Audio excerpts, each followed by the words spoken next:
Welcome back into Aggie Sports Overtime. We spent the first half of the show talking Aggies, so now let's turn our attention a little south to Huntsville. Talk about Sam Houston State. The Bearkats looking to bounce back after a disappointing 2018 season. I don't know enough about the Bearkats. Mike knows a little bit more, but we know the guy who knows everything. Yeah, if anyone in the country, any media member across America knows more about Sam Houston State than my man Josh Criswell from the Huntsville Item, I'd like to find him because I don't think so. Not happening. No, but let's not waste any more time. Josh, a little bit of a disappointing season for the Bearkats in 2018. Why are they so confident that 2019 will be their year to get back to the top of the Southland Conference? Yeah, you know, Sam Houston State might be more confident than any team that went 6-5 in the whole country last year, and for good reason. You know, you look at kind of the key to success for them whenever they've had their, amazing deep playoff runs, whether it be your early 2000s Josh McCown, a few years later Timothy Flanders, and most recently Jeremiah Briscoe. What's the main theme? You have teams that are built, on guys that you grow in your program, but also some elite transfers that come in. I believe 6 FBS transfers, guys that have started at the FBS level coming into the team. I don't know another team in the Southland Conference that has that. Got to rebuild quickly, right? And one of those key pieces, you mentioned a lot of quarterbacks right then when you ran off since the early 2000s. We got a local kid likely going to lead the Bearkats in 2019 at quarterback. Ty Brock started about, the latter half of the season last year, put up some good numbers. Probably too many interceptions, right? We got to cut down on those. What else do you see from Mr. Ty Brock? Yeah, the biggest thing for Ty Brock, the Bearkats brought in their first ever football-specific strength coach this past offseason. Ty Brock's put on about 20 pounds of muscle. And another thing he did, he's worked with his quarterbacks coach, working a lot more on following through on his throws, so he maybe doesn't leave, like you mentioned, those interceptions, not leaving those short, getting the ball to the outside arm where the defensive back can't intercept it, only the receiver can get it. But another thing, too, is his confidence. All-American receiver Nathan Stewart, one thing he said to me, I asked him what's different about Ty Brock, and he said his swagger, and he can't hate it. I can't either.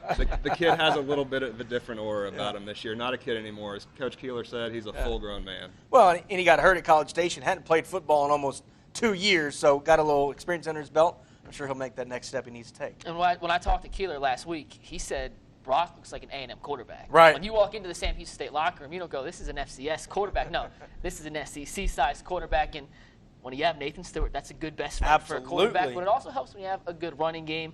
The Bearkats added Texas transfer Tennille Carter to the mix, and they bring back their leading rushers from last year. It's a position group that Coach Keeler's really raved about all spring and fall. Josh, how good can this running back by committee group be for the Bearkats? Yeah, and Keeler told me this past week that running back by committee might be what it turns into. Obviously, you have Kyron Jackson coming back, who was the team's starter last season, got a lot of great experience as a sophomore as the starting running back, had one game, became the first player in school history to record 1,000 rushing and receiving yards in the same game.